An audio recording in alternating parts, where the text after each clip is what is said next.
So the other day I was coming home from work and I thought of a topic for a video. I'm always thinking of topics, and then I have limited time and I get busy with other things, or I get distracted, or I think, oh, I want to wait until I have something lined up.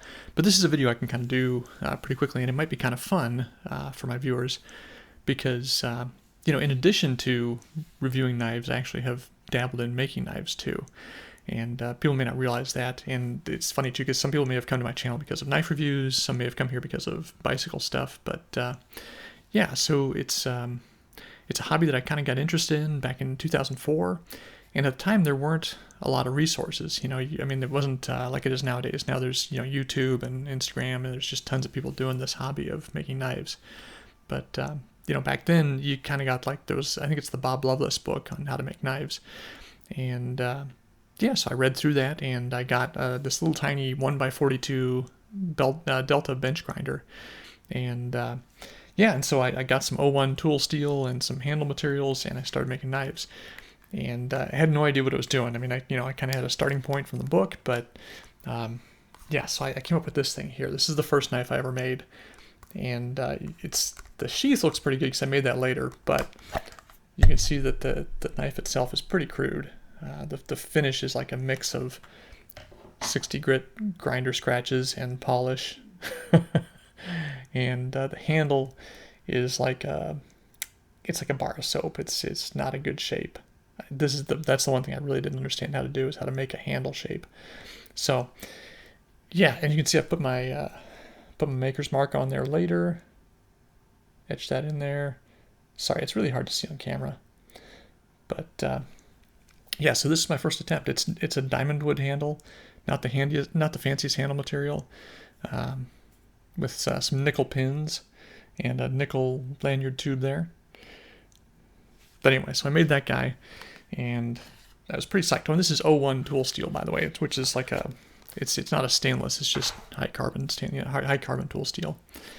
And I was psyched, with that result. And so then I went on to make my second knife. And I apologize, I'm going to be looking from the camera to my monitor because I'm looking at the pictures here. This second knife I gave to my brother, and it's ATS 34 tool steel, which is like an air hardening stainless. And I did a much better job on this, I think. I kind of started to get a clue on how to do the handle shape. And I used micarta, so it's a little bit fancier handle.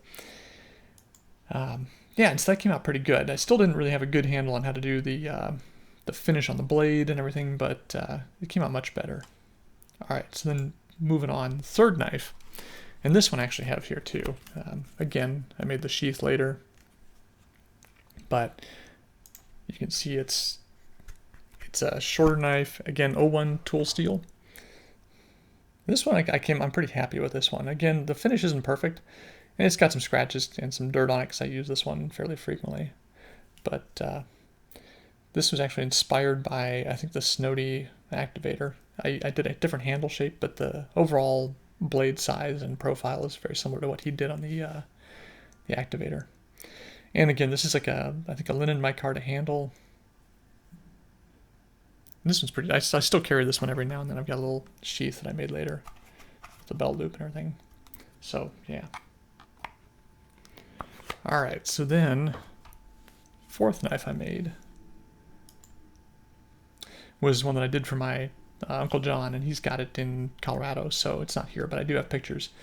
And on this one, I feel like I started to really kind of understand how to shape the handle, and and how to finish the blade. It's still not perfect, and these pictures are kind of flattering that they look better than the knife does in real life. But I used mosaic pins on the handle there, and yeah, so that one came out pretty good. At this point, I was feeling like I kind of was starting to understand what I was doing. And then there was a long period where I didn't make knives, a couple of years. Yeah, so my fifth knife was, again, ATS 34, stabilized Buckeye burl handle, and I made this one for my dad. And again, I used a mosaic pin on the handle, brass pins otherwise. I did a brass bolster, which was new for me, and pretty happy with how that one came out. That one looks pretty darn good. The file work on the blade was something new for me, and that came out pretty good.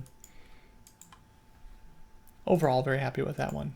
Okay, so then moving on to my sixth knife, again, ATS 34, and this one went to my brother-in-law, and it's It's got, again, a diamond wood handle, which I'm not thrilled with, but I like the shape of this blade. The handle, I got more sophisticated. I kind of put like a little bit of a swell at the butt end of the handle. And yeah, so that one's also pretty good. All right, the seventh knife I made was this cleaver, and it's kind of a crazy blade shape. Cleavers kind of took off about the time I was making this one. And so I used this kyanite handle material, which is, it's interesting stuff. And I've got this one here. I still have this one. I use it in the kitchen. It actually sits in the knife block most of the time. But yeah, so you can see now I've got a handle. I've got a good understanding how to do the finish on the blade. One thing I wish I'd done on this one is shaped this area in here, just rounded that off a little bit more, and I may do it someday, but it's a little too square, so it's not super comfortable when you're holding it. But this kyanite is interesting material. It's fairly soft, but it polishes up really nice, and it's very translucent. It has that chatillance going on. And this one was S30V steel. And I put a little bit of a swedge on the top of the blade there. So yeah, I like that one. Okay. The next knife I did, oh yeah, this was for my friend Scotty, and I used G10 for the handle, and I'm going to show some kind of work in progress pics here where I'm building it up from the pieces. So at first you can see the handle scales like really rough. There's just a stack of G10 epoxied together, and then I epoxied it to liners, and then you can see I've got it fitted to the knife temporarily, and then I shaped them down to the profile of the handle, and then got the thing finished. And I did a Kydex sheath for this one. And this was, I think, also S30V, if I remember correctly, S30V steel. And this one came out pretty darn good, I think. I'm pretty happy with how it looks. Especially with that the red and white stripe G10 in there, where I put that red stripe of G10 is turned edgewise, so you're looking into the edge grain of the G10. All right, next knife was a kind of a sheep's foot type shape. I actually sold this one on knife forums, I think. And it's olive drab or green micarta handle. I think canvas, no, I think linen micarta handle. And I did a little bit of file work on the blade. Made a Kydex sheath for it. And this, yeah, okay, CBM 154CM, which is essentially the same thing as ATS 34. So somebody out there has this one. Somebody owns this one. And then this is the next to last knife I made. This is a hunter kind of style with a really nice piece of wavy maple. And I think I used paper micarta bolsters. So like the black paper micarta for the bolster at the ricasso and also at the butt of the knife. Anyway, so that one came out really nice. And again, I sold this one too. So this one's out in the field somewhere. That brings us to the last knife I made, which I don't have any photos of it, but I have it here in person, so I'll show it to you. And again, sheath is made later. I really like doing leather sheaths. They're a lot of fun, and it's very gratifying to work with leather. And this guy has, again, kind of like a wavy maple, black dyed wavy maple handle, and micarta bolsters, nickel pins in the handle, carbon pins in the bolsters. And don't laugh at me, but I've never actually sharpened this knife. It still has like a butter knife edge because I've never gotten around to sharpening it. This one just sits in my safe because I'm proud of how it came out, and so I'm just hold on to it. I need to sharpen it someday. Anyway, there you have it. So I kind of went from that 1x42 Delta grinder. I got in like 2013 or 14. I bought a KMG1 2x72 grinder, and so I got that set up.